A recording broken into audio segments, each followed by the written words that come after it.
Peace and grand rising to the sovereign, original, indigenous, natural, divine heirs. Today is August the 8th, 1442 on the ancient moon calendar, 1441 on the ancient sun calendar, and 2021 on the ancient Greco-Roman calendar. Yes, we are the original Greeks and the original Romans, and we did have a calendar.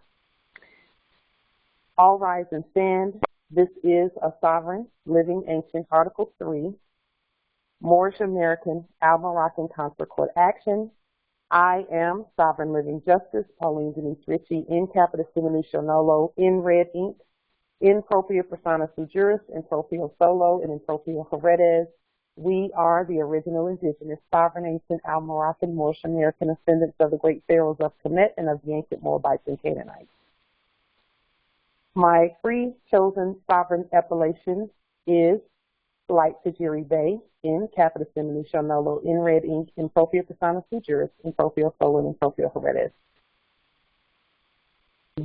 Already, more are wanting to come in. So today we want to talk about, we want to discuss something that Moors have been doing in the past, and we want to shed some more light on the process so that it becomes even more effective. Okay? In the past, Moors have been doing the habeas corpus process in order to get either themselves or other Moors out of the unlawful detainments that have been going on our land. And there are a couple of things about the habeas corpus process. We want to show you a successful habeas corpus process that we did.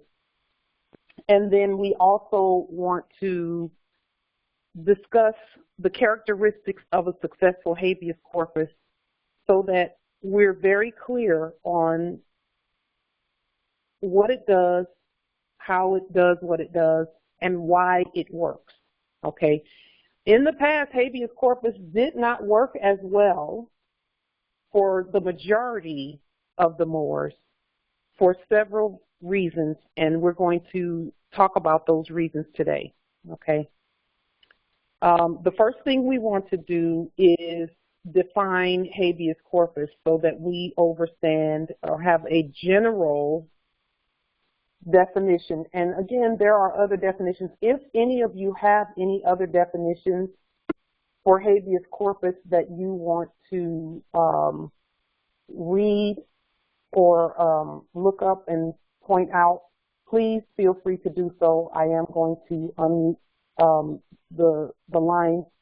And the only reason we muted it, we put it in lecture mode so that we could get started without the interruption. So yes, we are in full control of our meeting. We are going to unmute so we can hear from the Moors, because that's what this is all about, is hearing from one another. So on the screen, hopefully you can see the definition there of habeas corpus. This definition came from an 1828 unabridged Webster's dictionary. Okay. And some use older Black's Law dictionaries, 1st through 4th edition, which if we had one, we would use it. We usually look those up because they do have an electronic version of that. And we could use that one. I wanted to use this one and then have you look pull out your dictionaries and look at the definitions that you see as well, so that we can talk about them. Because the process, it works.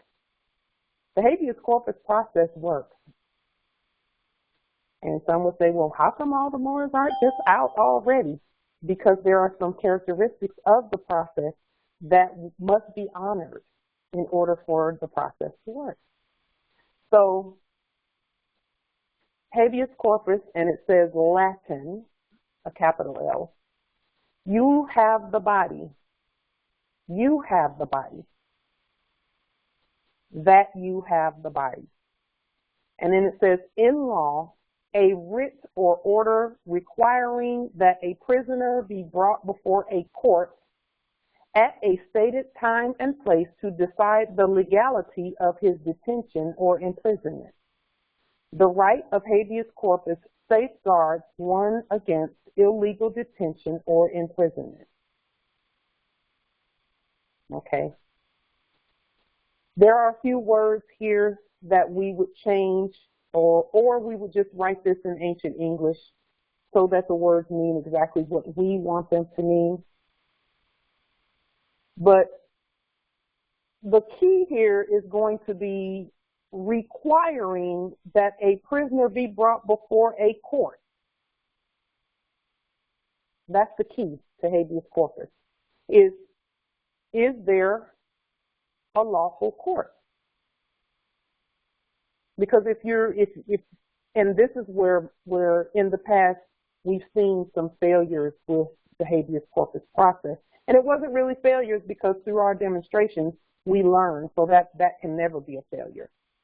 But where we've seen some hindrances on the habeas corpus process, it has been because the Moors, we have been saying that their courts are fake.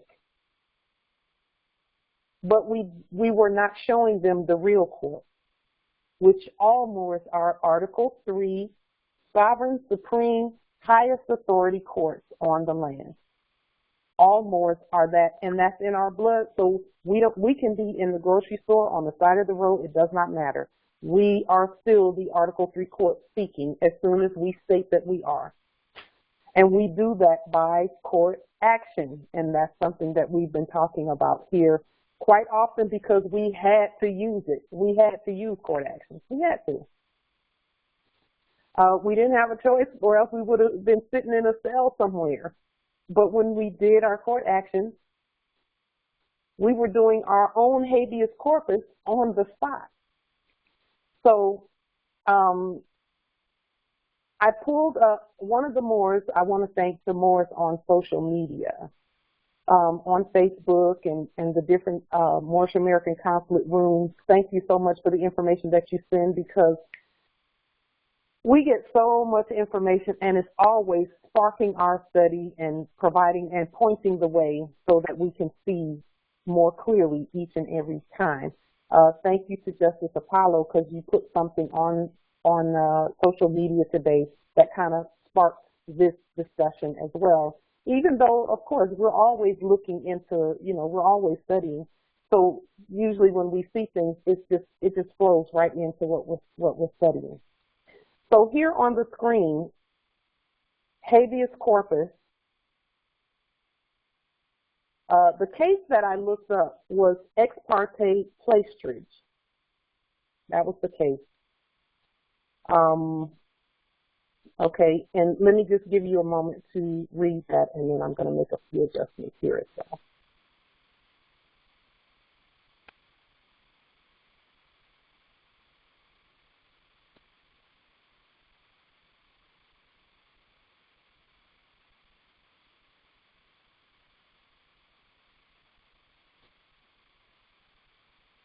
Okay.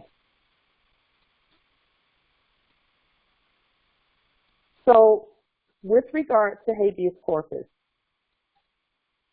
let's read what Justia U.S. law says. Habeas corpus, irregularities of procedure. This court on habeas corpus will not look beyond the judgment and sentence of any court of competent jurisdiction as to mere irregularities of procedure or errors of law on questions over which the court had jurisdiction. Number 2, habeas corpus, court of competent jurisdiction. A court of competent jurisdiction is one having power and authority of law at the time of acting to do the particular act. Number 3, habeas corpus, inquiry in Supreme Court statute, and then it lists the statute. It limits inquiry on habeas corpus to whether the district court which rendered judgment had jurisdiction of the parties and subject matter, and authority of law at the time of acting to render the judgment complained of. So number one, all number one is saying is that the court in ex parte plaistrich was not going to get into subject matter and any irregularities of procedure. They're not going into any of that because they're saying that the court had jurisdiction first and foremost. First and foremost, so they're saying we don't even have to talk about subject matter because we had jurisdiction in the first place. And jurisdiction is what's being questioned. So that's why with Morris, it's important for us, it is of the utmost importance for us to know the court action language, and we can put that court action language on the screen right now. Here's the court action language, all rise and stand, etc. We say it here all the time. Okay, and the court action language is going to establish the law. It establishes jurisdiction. And not only does it establish jurisdiction, but when it's coming from the bloodline and the birthright Moors, it is then a court of competent jurisdiction. Article 3, sovereign supreme. Article 3, and then Article 6 kicks in as well of the Constitution. That states that all laws made by the state to the contrary of the Constitution and its treaties is notwithstanding. So a court of competent jurisdiction is one having the power and authority of law at the time of acting to do the particular act. That is why habeas corpus in the past was not nearly as successful. Now, there are many more who did have success with their habeas corpus, but we're looking for overall, we want 100% success for all Moors, and so that's why we're bringing this up. The court of competent jurisdiction is the key. No corporate court is competent, period. None of them. Not a single corporate court is competent. That is why we have to raise them from the dead and then speak to them in subject status. Okay? And then number 3 is saying the same thing as number 1. Number 3, in that case, in that statute, they're saying that any inquiry about did they have jurisdiction is not even worth talking about, simply because jurisdiction was already rendered. Whoever it is that rendered the judgment had jurisdiction because they rendered a judgment and no one challenged them up until that time point. Now with the Moors, we can challenge jurisdiction at any time. Jurisdiction can be challenged and waived at any time. And here's the thing, jurisdiction cannot be waived even by consent of both parties if there's an heir involved. Okay? Jurisdiction cannot be waived even by consent of both parties. So even in the past, many of us, myself included, when we were in our sleep, we gave some state court jurisdiction over us. And this was back in 2009, somewhere around there, 2009, 2010, somewhere around there. We gave some state court perceived jurisdiction, but even then they didn't have it because our blood did not change. So they never had jurisdiction over us ever from the very beginning. And we can also look back in the law at Dred Scott for that. The Dred Scott decision, they labeled him plaintiff in error. Why? Because he wasn't a plaintiff. He's an heir. He's a sovereign. He was a sovereign, and but he came in under a capitalized nom de guerre fiction name. And that's another part of that If you see the documents and the paperwork from Dred Scott, I guarantee you his name is going to be in black ink, and it's going to have at least a few capital letters sparsed in there.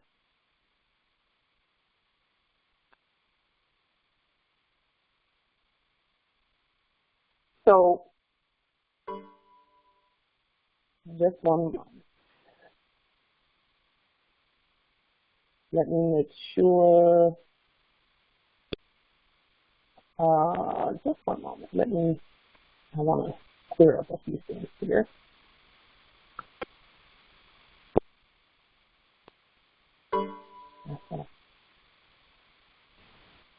Okay.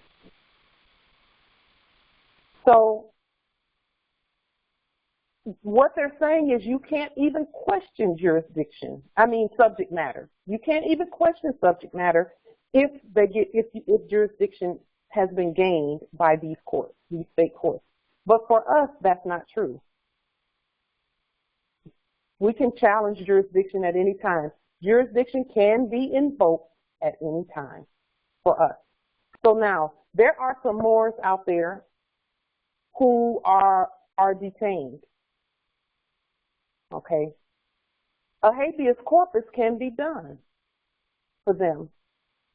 But there are a couple of characteristics of the habeas corpus that must be there, that must be present in order for the habeas corpus to work, okay? So I'm going to show you the one that we did here where an empress had received, and we redacted their information just because we did, to preserve her privacy. But she did give us permission to put this up, so we're going to put it up. But she had received a ticket from the corpus. And the ticket that was received from the corpses, they misidentified her. They misidentified her. So what she did was we talked prior to these emails that you're going to see going back and forth.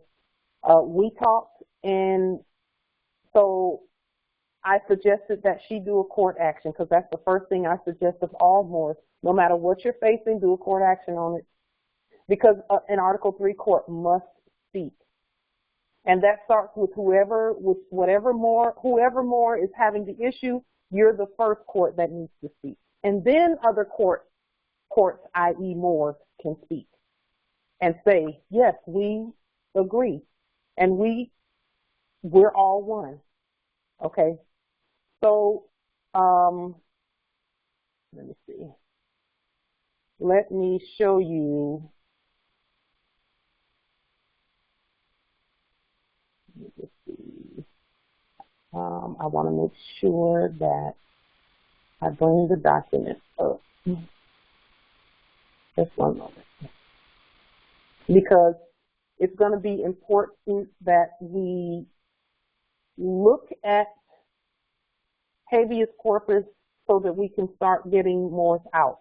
And here's the thing, Moors, we cannot, under any circumstances, pass habeas corpus responsibilities off to someone else. So, no, you cannot call your brother and sister down the street and say, hey, so-and-so got taken, can you get them out? No, you do it because you're the heir too. Okay? So let me put this on the screen here so that we can be sure. Okay, here it is. All right. So can you see the email on the screen?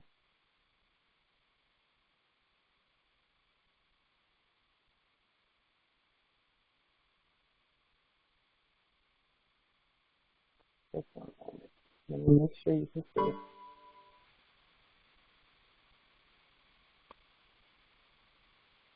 Okay. So now this email on the screen is the email that where the empress did a court action, and she sent it to me and to the fakes,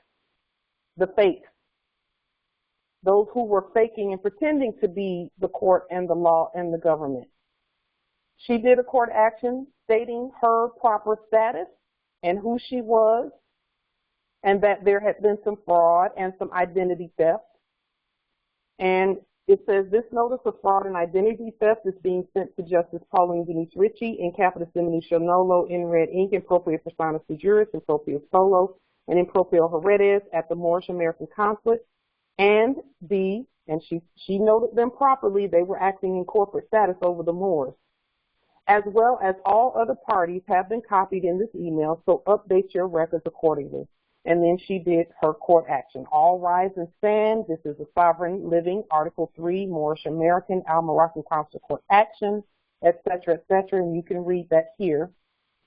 She stated that no United States Corporation Company citizen, nor their agents, principals, heirs, assigns, nor any derivatives thereof has personam jurisdiction, nor territorial jurisdiction, nor subject matter jurisdiction over her, nor over any Moors. And again, when we do our court actions, we're speaking for us, and we're also speaking, we're saying that we're all one with all Moors, okay? Just one moment, let me clear that out of here too.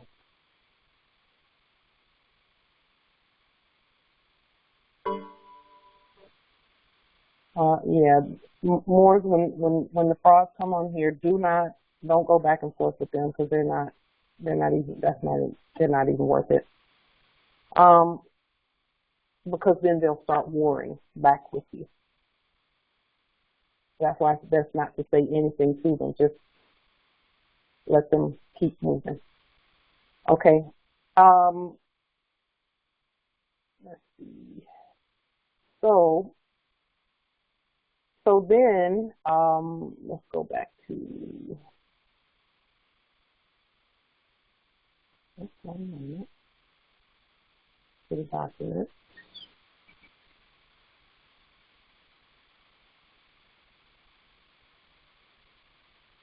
Okay, and then once the empress did her court action and sent it out to the frauds and everyone, and let everyone know, you got the wrong one, that she's the living heir, then I sent one back to her.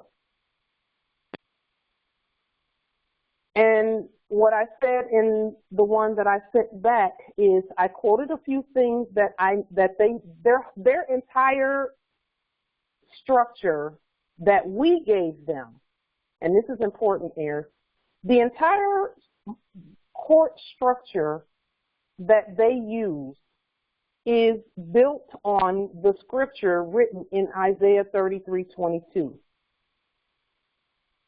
And when we gave them the executive, judicial, and legislative subjects for them to do their stuff among them and not over us, Isaiah 33:22 is what we said. We said, okay, this is who's giving you your structure. Okay, Isaiah 33:22 states, for the Lord is our judge, is our lawgiver, and the Lord is our king. It is he who will save us. Now, know this, that when we told them about the he that we're referring to is actually a she. And it's actually really both, because, you know, we're male and female energies, okay? So when we talk about male and female or he and she, it's energies that we're referring to. It has absolutely nothing to do with body parts. It has everything to do with energy. So the energy that of the Piscean era was patriarchal. And then this energy that we're in now, in the age of Aquarius, is matriarchal. Okay? So we can say he, we can say X-men, we can say she. It's all one. because we're all one.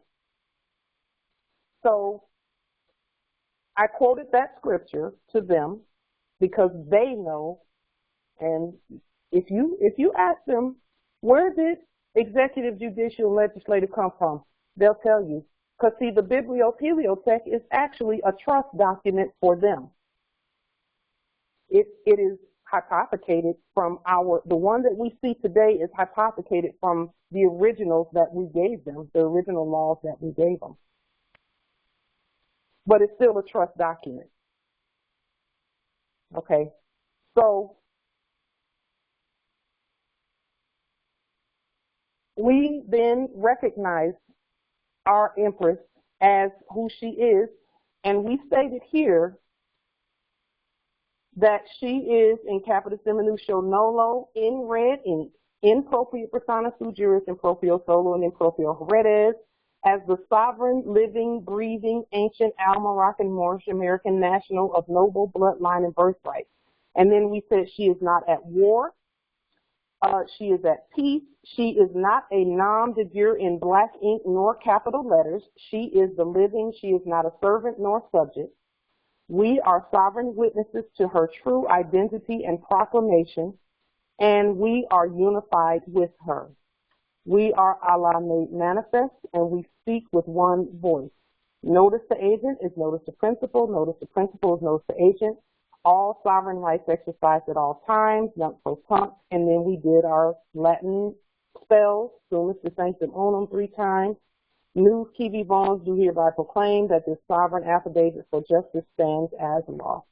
And then we, so now you have habeas corpus, where a competent court, which is first her, or you speak for yourself first. Because remember, we've always said nobody represents the Moors. No one represents us. No one speaks for us. We are not ventriloquists where we need to put our hand in the dial and have the dial speak for us and while our mouth stays closed. We don't do that. So once she did her court action, okay, then I did one back saying, yes, we recognize, this court recognizes that court.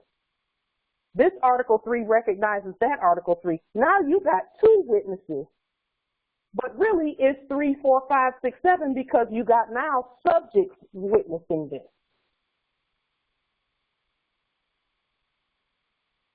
So our court actions, hers and mine both, had all the validity that they needed to have, okay? Now, when we did that, their response was what subjects should say and do when we are competent. They do, remember, we've been saying they just do what we tell them. So their response was this. It says here, we have received and filed all your documents. Thank you. Okay. And they're not speaking in all capital letters. And if you'll look down here, they put everything in blue. They did that. We didn't do it. They did that. When they sent it, subject status, period. No capital letters and in blue, period.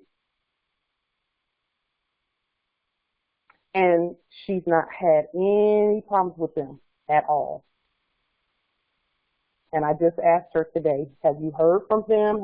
Have they said anything? Have they done anything? Nope. Haven't heard from them. That is habeas corpus. Competent court speaks. They have to let it go. But we have to do that among each other. And you all don't even need, if there's any more around you, it can be your child, it can be your mother, it can be your friend, it can be somebody over in England or Asia or wherever, as long as you all can email each other. Oh, by the way, another thing that added validity to what we did is that the empress, sent me 10,000 in Moorish sovereign dollarium and a photo of her Moorish American ID in red and all lowercase letters. She sent that.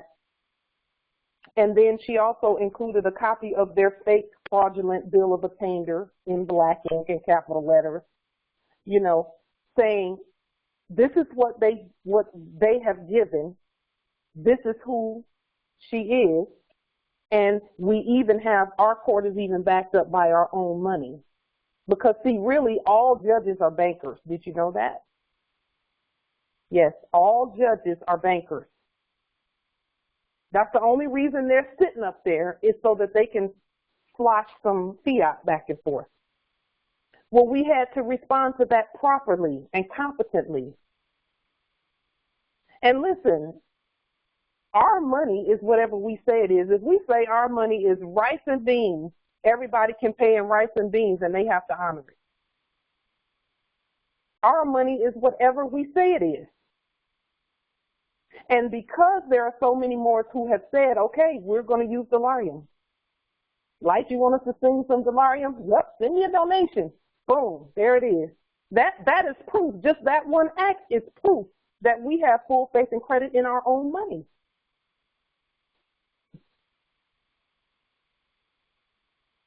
Period. They cannot argue with that because it's on the public record that Moors are sending dollarium back and forth, back and forth, back and forth, back and forth. We send it out to Moors, and if you've requested dollarium, we're gonna get it to you. For those who may not have received it thus far, we're getting through as quickly as we can. But the fact that we are sending it back and forth and using it for the things that we need to use it for, even if it's just for donations to one another because it's between the sovereigns, it must be honored. So whoever always partner up with at least one more where you all can respond to one another that way and include the fakes in it, and they will get in subject status and chill. Now, that can be done with any capitalistic documents that have been sent back and forth. But particularly with their fake courts. So now, with habeas corpus and the Moors that are currently detained, and this is the characteristics that we talked about, that we mentioned previously, that we must honor. The Moors that are locked up now, the Moors that are locked up at this point, they first must have their full faith and credit in the fact that they can do a court action on themselves. And that's where some of the issue is. Some of the Moors still think that a corporate structure is what they need in order to be free when they don't. They're sovereign. But they're, and as long as they think that they have to go through a corporate structure, then, no one can overstep their will and say otherwise. We can't overstep their will and say, no, we're going to do because we know this works. Well, they have to do it first because no one represents the Moors. And that's why when Moors call us and they're detained in those places, we say, okay, let's get a court action on this call. Let's do it right now. You do the court action on yourself first, and I'll witness it. And then I'll do one saying, I recognize you. You are one of the heirs. And then we have to, we can even do a Moorish sovereign dollarium exchange over the phone. Because haven't you called it when we were in our sleep, pick up the phone and they say, well, we can take a payment over the phone. So then all the Moor would have to say is, okay, I'm agreeing to send 10,000 more sovereign dollarium. Whenever we can settle up, I'll settle up in dollarium. Don't take fiat. Don't do fiat. Don't do it, because that will corrupt everything you're doing. because their courts do fiat, and if they see fiat, they're going to be like, oh, that's our jurisdiction. So then you can say, okay, just agree to give me dollarium when you can.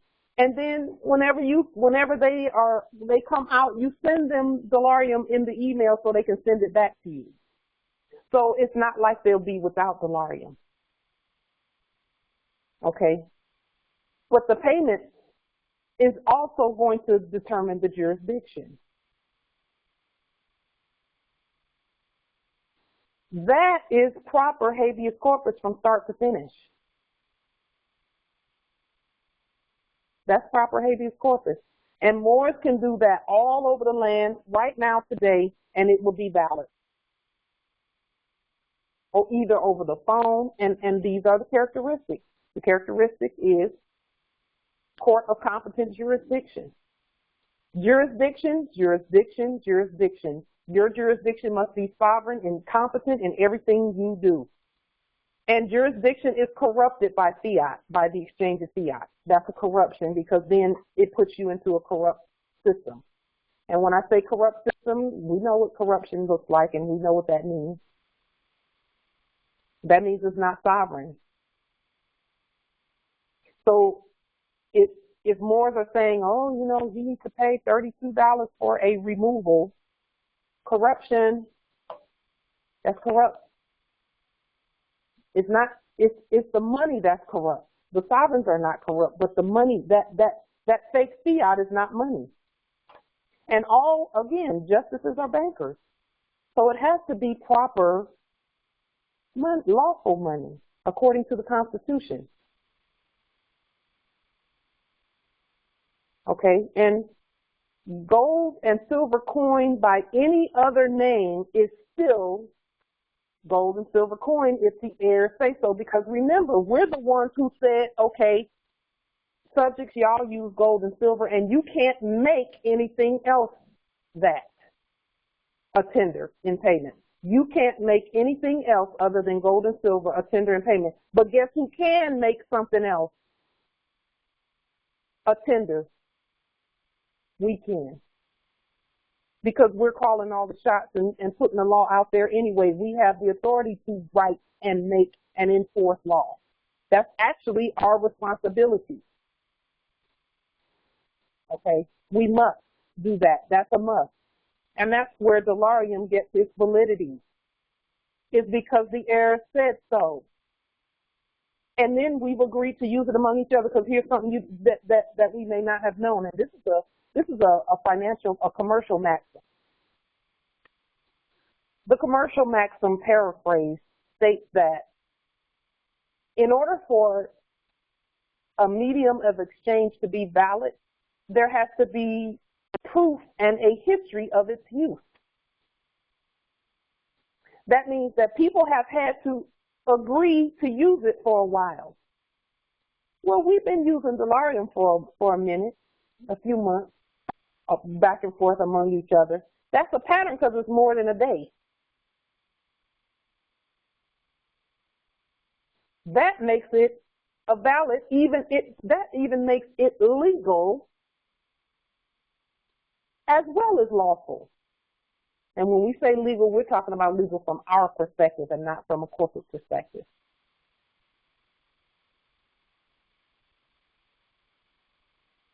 Okay?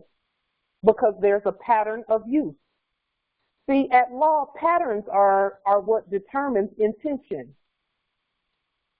If people have a pattern of stealing, then ain't no way they're going to say, oh, I just walked out unbeknownst. I didn't know I had this, bag of stuff. I didn't realize, I forgot. Because you have a pattern. You've established a pattern of doing it. No one's going to believe that. They're going to go by the pattern. And the pattern is what allows them it establishes intention. And when the intention is established, then the crime can be pegged or otherwise, or to the opposite. Because we've been using dollarium regularly, that's a pattern among us. Who in the world? All it takes is 2 or 3 witnesses, and that's according to their trust document that we said, this biblioheliothek is your trust document. You use this. And it states that where 2 or 3 witnesses are gathered together and agree, let every word be established. The word is the law. In the beginning was the word was with God, and the word was God, that's us. The law is established by our word. So that is all that I wanted to bring forth today in terms of habeas corpus, because, again, the more who are in there, they have to agree. They have to agree, yes, in the chat. Yes, yes, yes, all of that beautiful things in the chat. Justice Theodore, yes, Granchi did say that Morris Savandalarium, it's not new. It's not. It's old. It's the old money. It always has been. We even found in the records some Dalarium that were coined. But again, it's what we say because we're the sovereigns. When you know your own power and authority and you look up the word sovereign and you see that it means supreme ruler, and you realize that all of us are the supreme rulers of our own affairs and of our national affairs together and of our universal affairs on the earth, then yes, it's what we say it is. And here's the thing about the Dalarium. There are some Moors who may not have the gold or the silver. They may not have any of that in their hands for one reason or another. It could be because they didn't have the fiat or whatever. Okay, but you still got money. You got as much as you can print and as much as you can autograph. Period. And that's why we went about it that way. Because just like Grand Sheik said this past Friday at House of Reawakening Minds, he said, who has the authority to make money? The corporates or us? Because see, the corporates was churning out that stuff that they were churning out, but they had to have our agreement to do that. Our consent to do that. So when we say, okay, enough of that, well, we'll print our own. We got this. It's a wrap. Go ahead and wrap up your fiat stuff. We got our own. Who's going to say no? No one. And to date, we've not had any issues.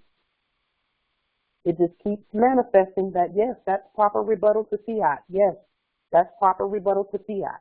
And then we put the processes in place. Now, with the habeas corpus piece, that habeas corpus example that we showed you just now is proof also that we must know the processes. The process is jurisdiction, jurisdiction, jurisdiction, period. Okay, because even in this document that we showed first, where Justia is talking about habeas corpus. Here, let's bring that back up.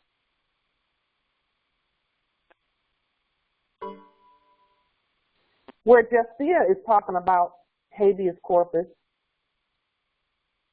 just one moment, I'm actually going to bring it up on here.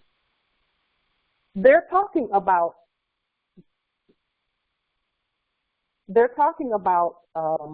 personam jurisdiction, subject matter jurisdiction, and territorial jurisdiction.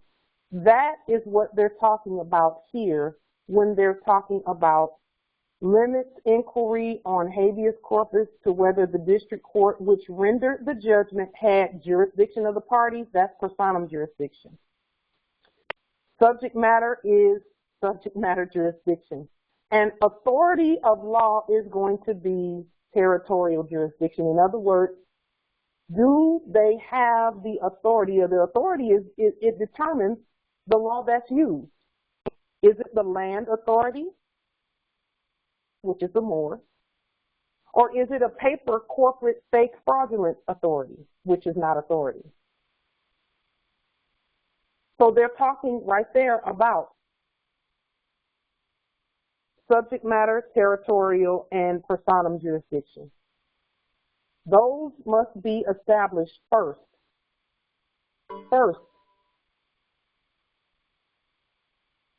Okay? So, are there any questions, comments? I'm going to go ahead and put it in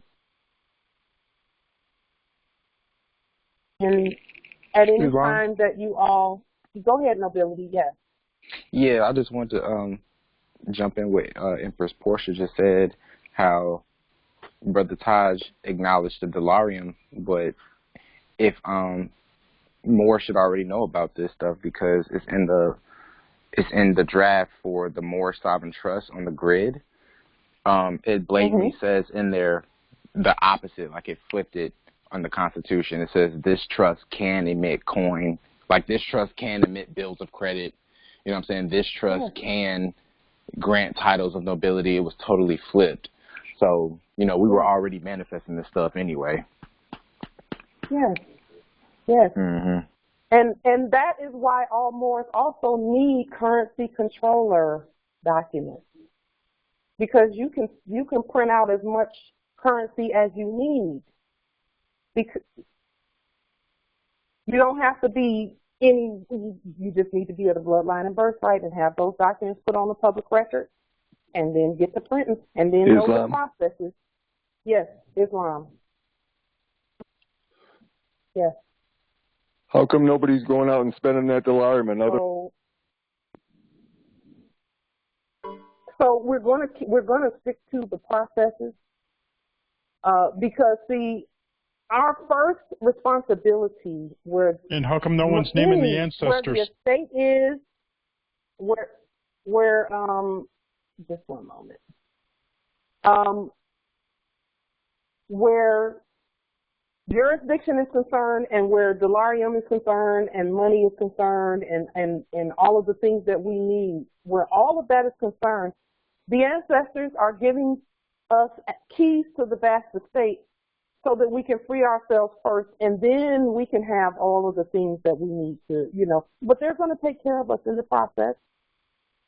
It just would not make sense, and it's not even like our ancestors to give us a whole bunch of money like we have, and then just say, okay, skip learning how to free yourself from fake courts and fake policy enforcers. Go on and everybody get conveyances and big domiciles. It's not even like them to operate that way. They want us focused on our freedom first and then also ensuring that we're never bound again. Ensuring that we're never caught up in that situation, those situations again, ever.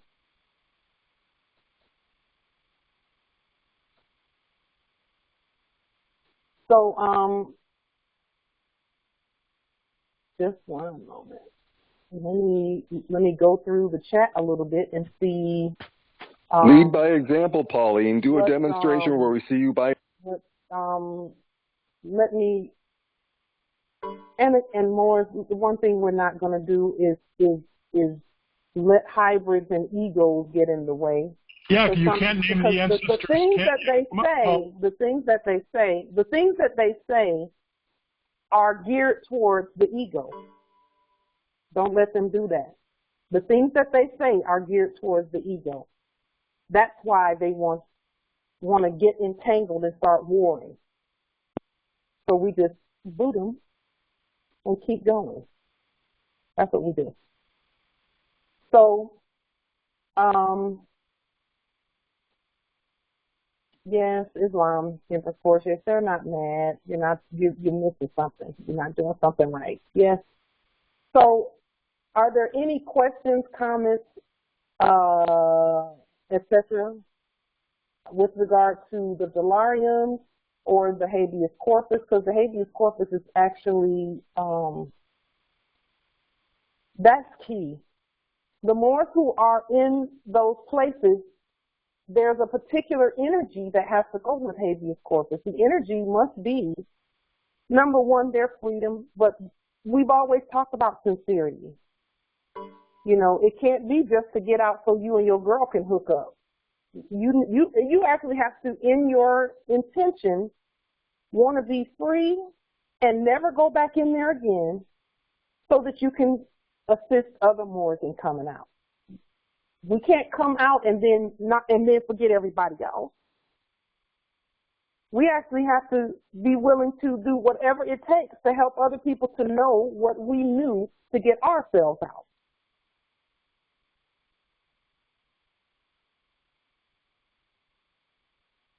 Okay, I'll unlock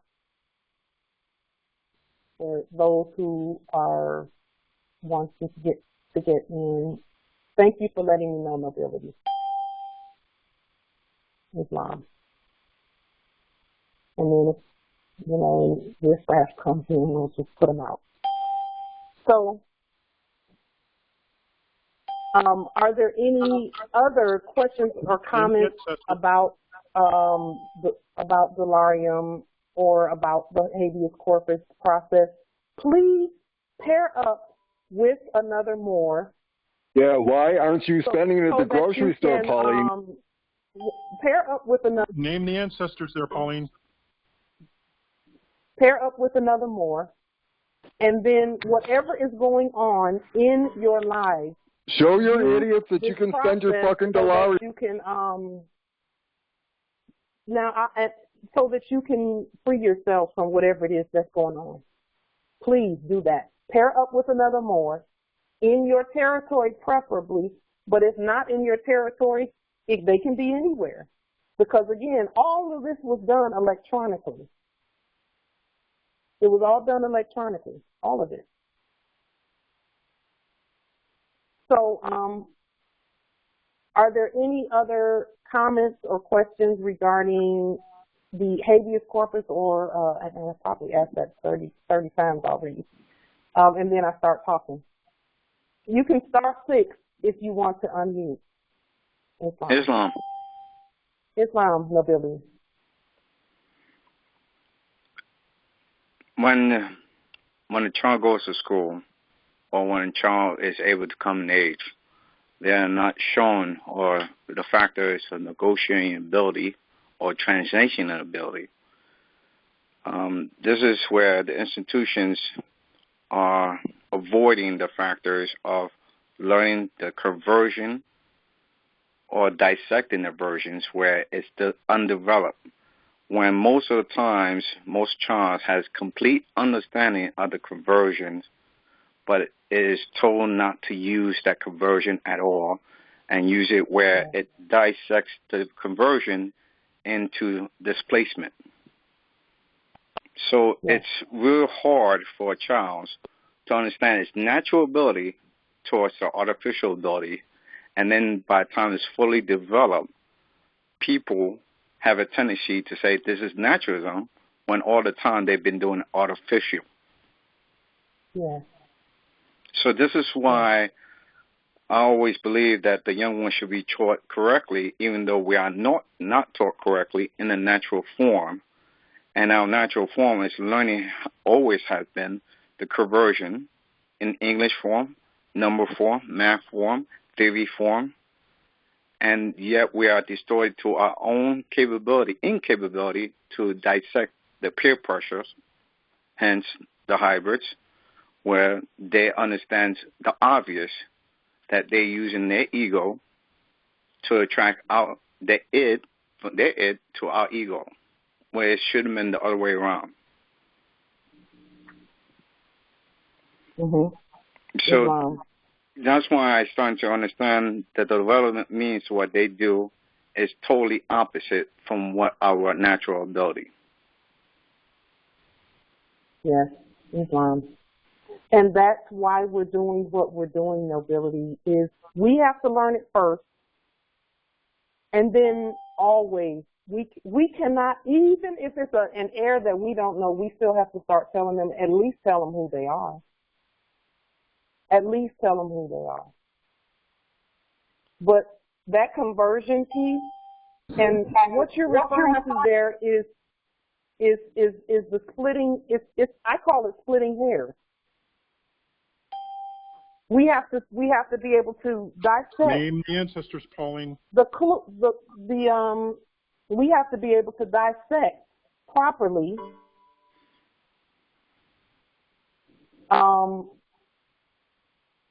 the processes and the difference between artificial and the natural. We have to know how to do that. And so again, we've been looking, and we'll bring that around to what we're discussing right now in terms of the habeas corpus process. You know, we've been using their habeas corpus process thinking that their courts are going to assist us, when in reality that was artificial. We're the natural court. Natural people, natural heirs belong in natural court. And those who are locked up, they must know first that they're the court. Then they need, then they can just get in a witness to say over the phone, do the characteristics, do the court action, have them to say that they'll send you some delarium when they get the first opportunity they get to send some delarium. Tell them to send it, even if it's 10 years from now, just send me some delarium for this action. And that way, the justice that is the banker will have gotten what they need to get. Can't be fiat, must be delarium, or gold, or they can say gold or silver. But when they say that, it needs to be something, and this is why I prefer delarium, because it needs to be something that they can easily provide, where they don't have to go out hunting for anything or looking for anything. All they need is some paper and a printer and some color ink and a red ink pen, period. Because it's that simple with the heirs. We shouldn't be in the same bind in the new Aquarian age that we were bound in the old Piscean age. We're not bound by anything at all. And we need to transact and do actions that way and exchanges that way. So anyone wanting to send delarium for this class, feel free to do so. It is not a requirement, not at all. It is just a suggestion. Thank you. Are there any other questions, comments, etc. with regard to habeas corpus? Go ahead, and if you can think of anybody who is locked in those places and you want to do that exchange and acknowledgement between them, if they can write and put it on paper, have them put it on paper. If not, that's okay. And if they don't have a red pen, because a lot of times when they're in there, one of the main complaints I hear them say is, I don't have a red pen. Don't worry about it. All you have to do is write that it's in capitis diminution nolo in red ink. Just write that it's in red ink. And guess what? You're the sovereign. It has to be acknowledged as such. Period. It's what we say. It's what we say. And nothing else. And see, the more that question delarium don't know that they have the authority. If they hold up a handful of black-eyed peas and say, all right, this is the money. All they got to do is show a pattern that them and another more have been exchanging black-eyed peas for a while to get things done. Now, that brings up another point that I wanted to make with regard to things like conveyances and domiciles and things like that. And see, those hybrids that come onto this call, they keep talking about a grocery store, but they mention that for a reason. They're mentioning that for a reason. The reason they keep talking about those grocery stores, among other reasons, because there's several reasons. The first reason would be to appeal to the ego and then have somebody go do something that they've not done the study for. That's the first reason, and we don't fall for that stupidness, okay? We don't fall for that. Now, the reason they keep talking about grocery stores is because they already know that We didn't even need a grocery store. The first grocery store appeared on our land in the early 1900s. The early 1900s. Somewhere around the time, about 1908, 1903, 1908, I just read the history of those things. And, of course, the hybrids took photos of their first grocery stores. We didn't even use them because we were merchants. If we wanted greens and peas, we knew that Empress, Empress Portia had peas and Empress Alexander had greens and Empress Kenya had, the baskets for the greens, and you could get a basket from her and some greens and some peas, and then you bring what you bring. I would bring some sea salt and give them sea salt to freshen all the meats and whatever else is there. We did business that way. So we didn't, and we took pride in dealing with one another like that. We took pride in that. So when you look at some of those older movies, you will see that, the Empress that lived down the way, to go to her house because she's sitting on the front porch with a whole mess of greens and peas and all of that. And everybody knew where to go to get what they needed. And that brings up the point that I want to make where we are going to have to, for the Dillarium system, and it's going to continue to work now. Let's put that out there. But for where we're going, number one, we're going to have to trust one another. And I'll be the first one to put that to the test and put it out there publicly. And we said it before, that once we get into production of the sea salt on a wider basis, and which we're making our way to that with each process. Once we get into production of the sea salt more readily, then we're not going, and again, we're not going to corrupt the sea salt merchandise and merchant behaviors and the merchant exchanges with fiat at all ever. So we're only going to be accepting Dillarium from one another. With regard to the sea salt, we're not accepting anything other than Dillarium, gold, and silver. And coins, whatever coins. We're not accepting anything else. But we prefer Dillarium. So that's that brings me to, I was speaking with a Moor from the New York territory just recently, and I'm just so honored to have spoken with him because he has quite a bit of good information and experience, etc., with regard to bringing conveyances into a new jurisdiction.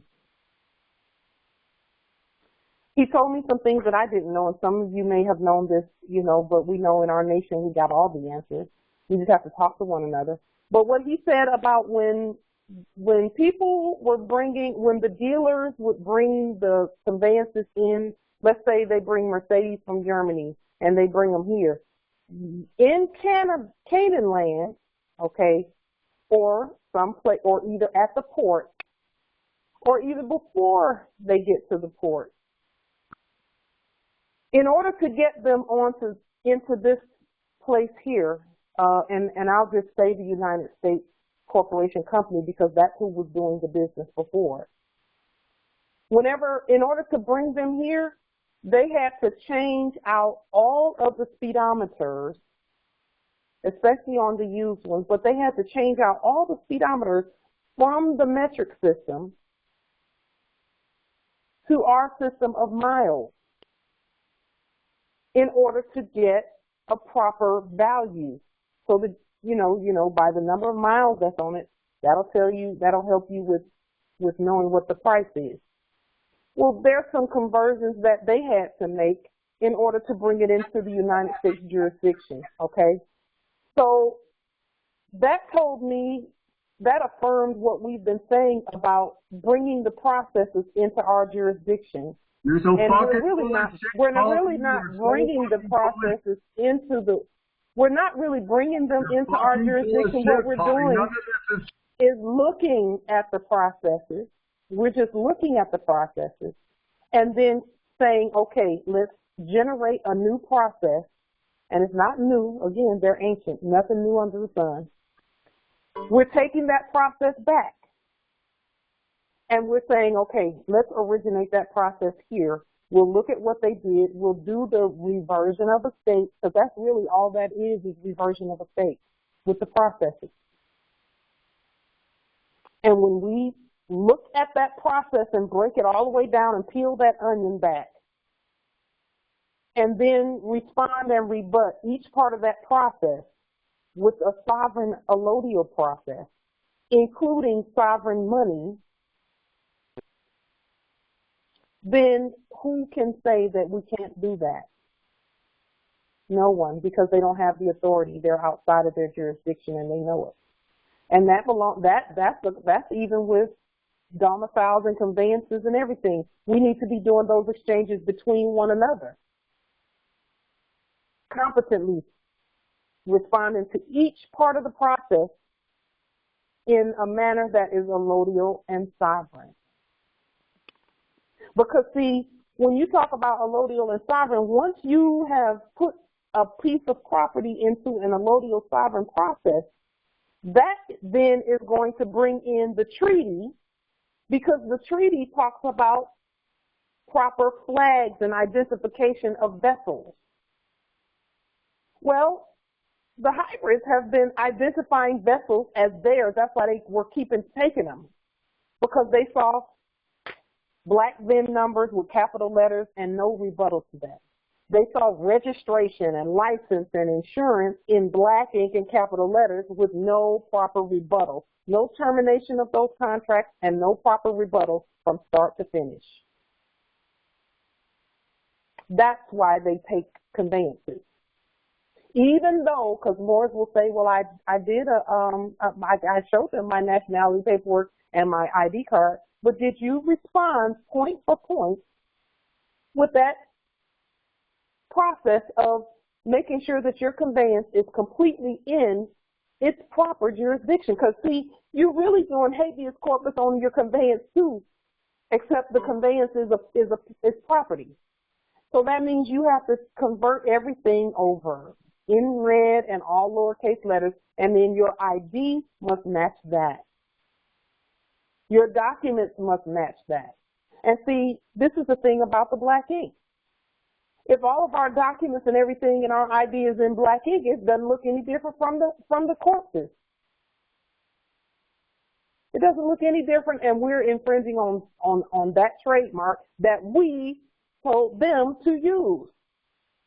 So see, that's the only thing that gives it any validity. You know, they don't have a claim to anything. We said, okay, you will know that the heirs are competent when they properly rebut that. This past Friday, our grand chief said, when the competent heir speaks up and stands forward, the FOFR or the trustee must release the estate and yield it over to the heir. They must do that. But we must be competent. Period. And using Delarium, if you want to see some competent documents and demonstrations, use Delarium in what you're doing. Even if I don't care if you're just speaking to these fakes and whatever you're saying to them, put some Delarium in there somewhere. Even if you say, we're going to put some Delarium, yes, let me just say this. Even if you say you're going to put some Delarium on the record, we just going to put something on the record. Even if it's one Delarium, put it on the record with whatever you send. I sent something this weekend that I need to go back and put at least one Delarium on the record for that email that I sent out. But that's okay, because it'll be in the mailing that they receive, which will be delivered by Sovereign Postmasters tomorrow. But yes, we need to do that. We need to make sure. Yes, Justice Powell, go ahead. I just want to ask, how is the Delarium, or is it any different from our treasury check? It's like a little bit different from the treasury checks. The difference is that that one is a check and one is money. It would be the difference between a check and the fiat back when we were asleep. That's the difference. One is an instrument that, like the checks, and see that our checks are not even a promise to pay; they are the actual payment. Unlike checks in the sleepy world. So the difference is that dollarium is the national money for those who choose that to be their national money, whereas the checks are in either Moorish sovereign dollarium or U.S. dollar, gold-backed U.S. dollars, the ones that our ancestors printed, the coinage that they printed. So the checks can be either one, depending on whichever sovereign is using them. Because see, the checks are United States Treasury checks from the sovereign treasury in red in all lowercase letters, which means they can be in United States dollars, the gold United States dollars. Not gold back, but gold United States dollars. That's the difference. I prefer dollarium in the things that I'm doing versus a treasury check, simply because that's what the hybrids respond to. They have a commercial chakra, and that's it. That's the only one they have. And they respond to that. That's what we created them for, is commerce. Islam. So going back into the situation where the hybrid was actually saying going to the store, people are not familiar with third-party contracts or third-party agreements to fees. When they started to make airports, they made association airports. I believe it was Teddy Roosevelt who actually made the first Freeport. Freeport doesn't allow taxes at all. It doesn't allow export-import tax. This is only the 1% that will actually use. Everyone else taxes on the service. The reason why they're always asking, per se, to use the store as demonstration is because it's heavily regulated by a third-party contract. The store owner may rent the business, but he doesn't own several shelves, doesn't own the products, so therefore he has to deal with the policies. That's why they wanted us to supposedly show a demonstration how the policy is going to reject it. This is where the part is, if we done it the way with dollarium, the party is understood by negotiations, well thought out. It doesn't deal with a whole bunch of third-party contractors or agreements once you enter the store, because most of the stores, the vendor controls the shelves. The policy is controlled by the regulation of the states or the local. That's why you have a heavy regulations in urban areas. You don't have a heavy regulation in rural areas. That's the actual incomes that the third party has influence over the stores or the franchise of stores, where most of the people that enter the stores has this franchise to a franchise business. This is where the corporation took most of these little bits and stuff that most of the people that enter the store, just to say, just as an example of people who just mostly enter, doesn't realize that they have more powers as a consumer, but less power of controlling. That's why they could be assimilated to eat more as a consumer, but have less control of what they're given.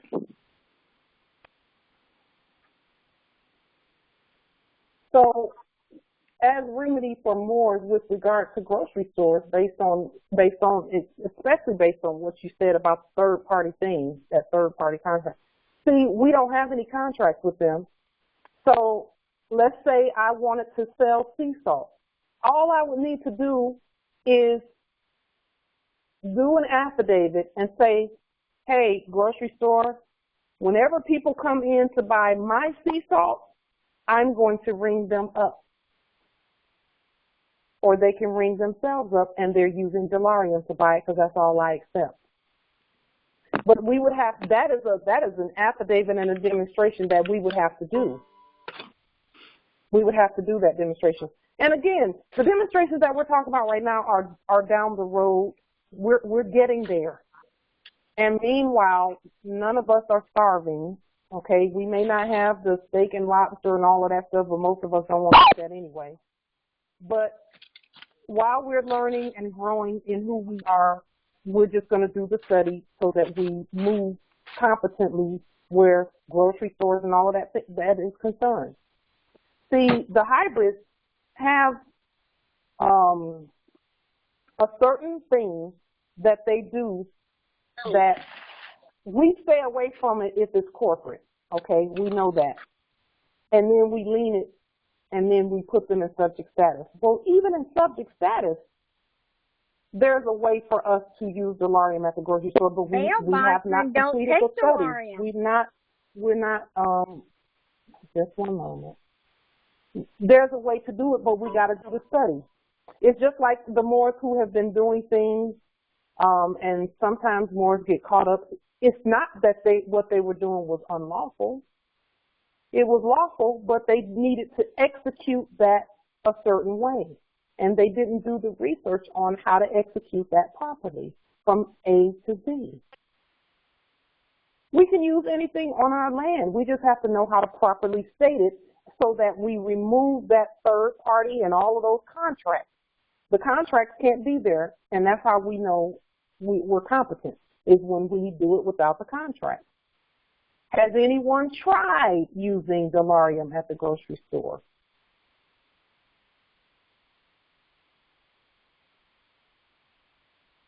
No. You can't. Islam. You can't, because it's heavily regulated by the policy of the state and local.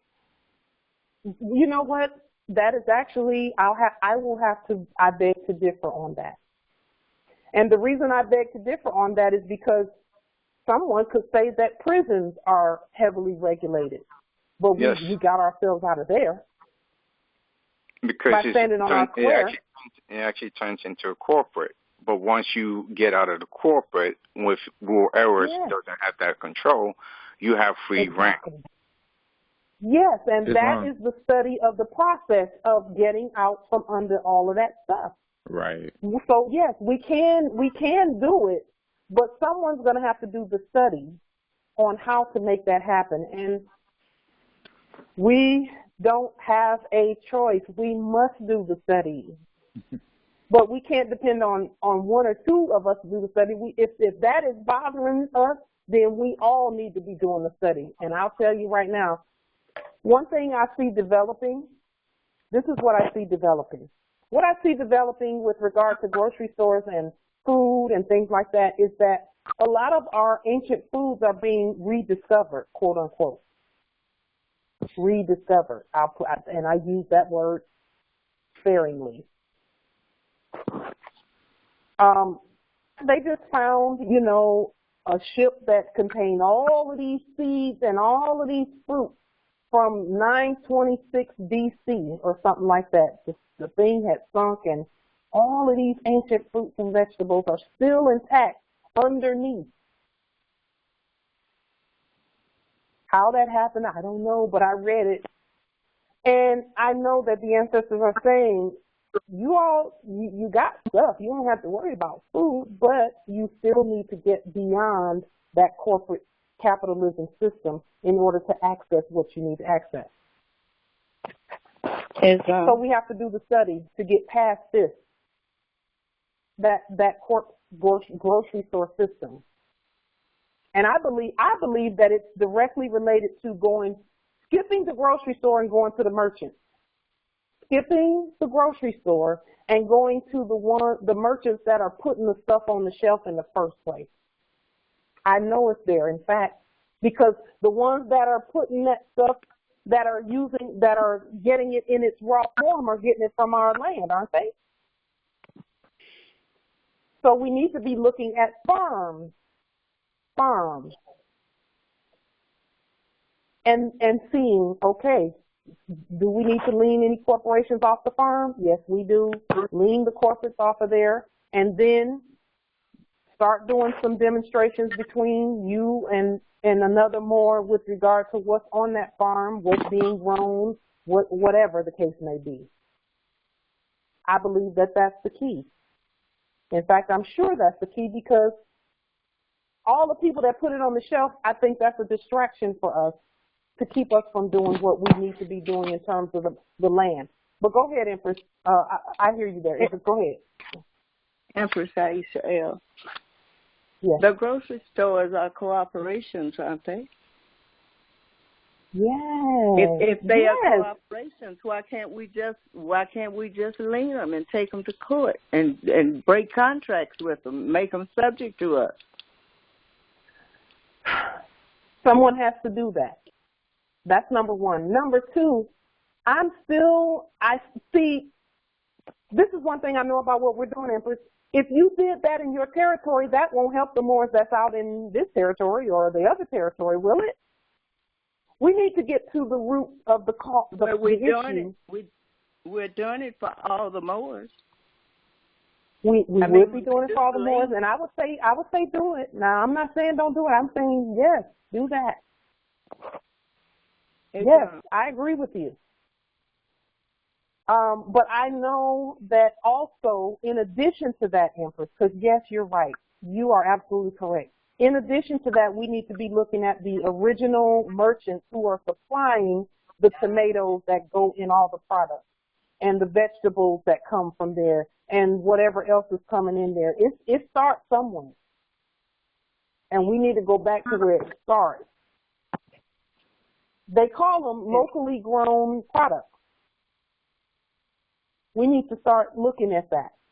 And that would be under agriculture, Department of Agriculture, Yeah. and also in most in urban areas, the most policy controller is actually the controller of the city controlling the prices. Okay, and so we know they don't have any authority. So Right. we need to be looking at that, and then Moors are going to have to do the study and then do the demonstration. But again, all of that is going to be, look at whatever process they are using in order to claim that, and then rebutting that process with sovereign allodial processes and more sovereign delarium among each other. See, them hybrids keep pointing to that grocery store, and that to me says that we probably should be looking at the growers of the food, the merchants, because the merchants, because see, that's the difference between commercial and merchant. Commercial is the store, the little storefront that has all these things in it, the grocery stores, the Walmart. Those are commercial venues. Just like that's why we say, when you talk about Walmart, you're still talking about a fake court and all of that. They're all the same. Those are retail places. Where's the origin of it? That's the merchant. And we've always been Moorish merchants. The word merchant is named after us. Merchant, M-U-U-R, chant. That's all of the original land products. We need to be looking at that as well as what Empress Aisha was saying. Okay, someone's trying to get in the call. Okay, Islam. Islam. It's unlocked. They can come in. Yes, go ahead, Nobility. I just want to say, similar to the habeas corpus, there's also something called a bailment order, which is a part of trust procedure that we can look into. And that being one of the 13 great writs, you can also look into the writ of sire facias, which basically,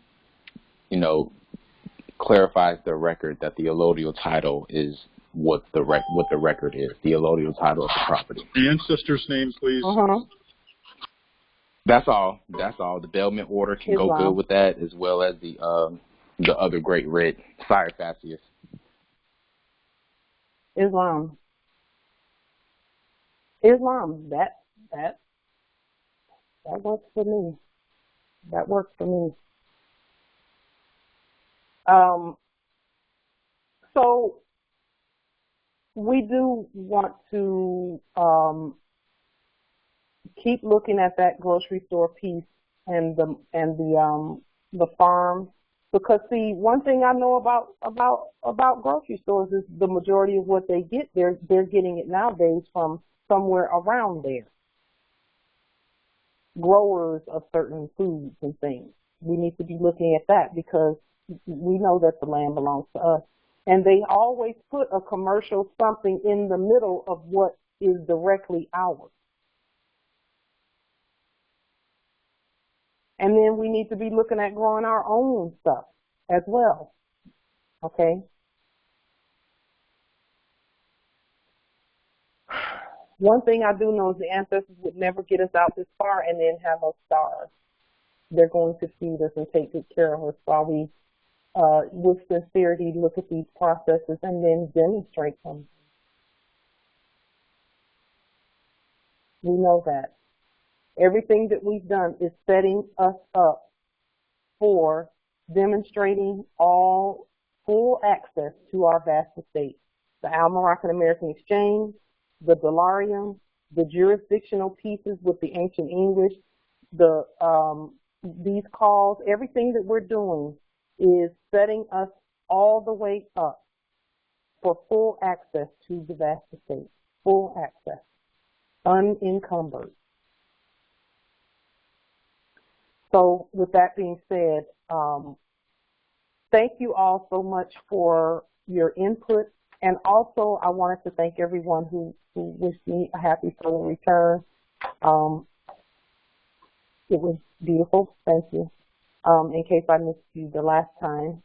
And we have another demonstration that we're doing here in the territory that I'll be letting you all know about with regard to some processes upcoming on how we're going to continue taking back the resources.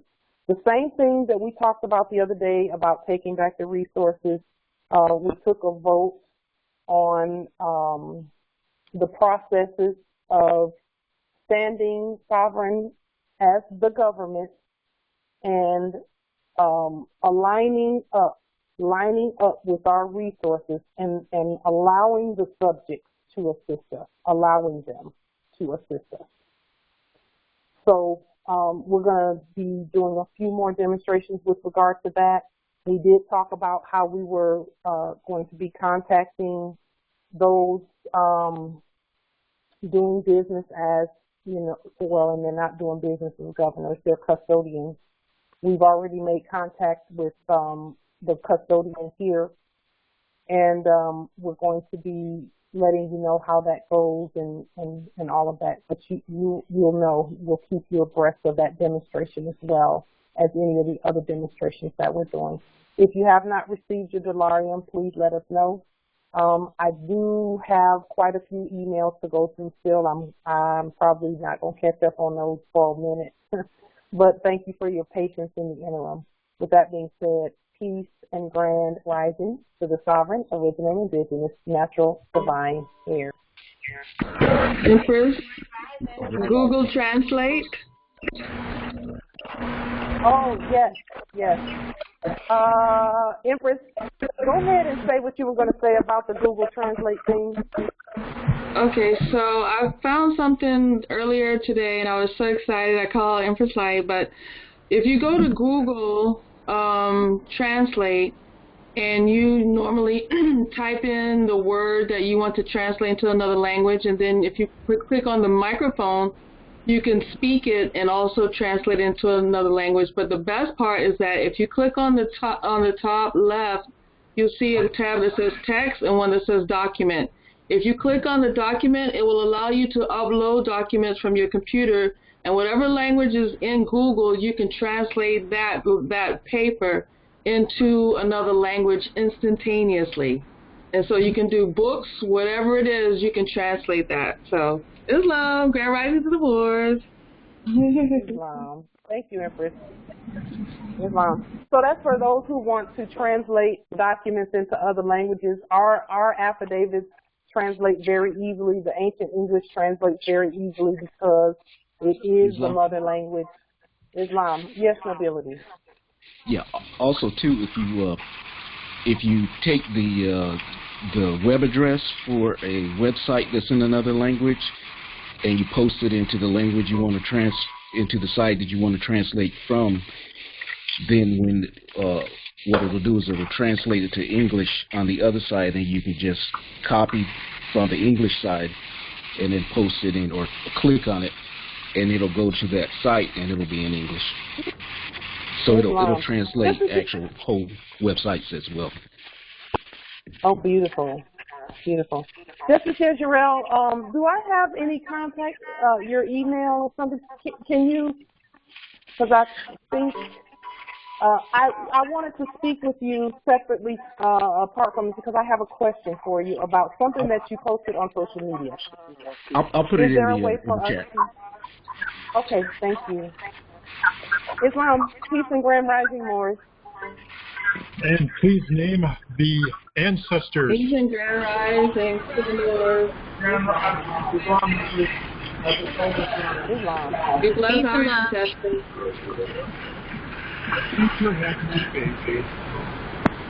Grand rising. That's Islam. keep wrapping around. Peace and love. Peace and love, Islam. You can hear me now. You know, maybe talking about, and this is to the Moors, who does not know that is one of our ancestors? Who don't know that? Who don't know that Yeshua is one of our ancestors? Who doesn't know that? Who does not know that? That's right. Well, and it's not for any hybrids to know. That's for us to know. You know. So anyway, all right. Peace and grand rising. Islam. Grand rising. Peace and grand rising, yes. Grand rising. Islam. It's in the chat, Justice. Okay, Islam. Thank you. Oh my goodness, I can't even see the chat. Oh, where did my chat go? Where did the chat go? Yeah, she's having problems with her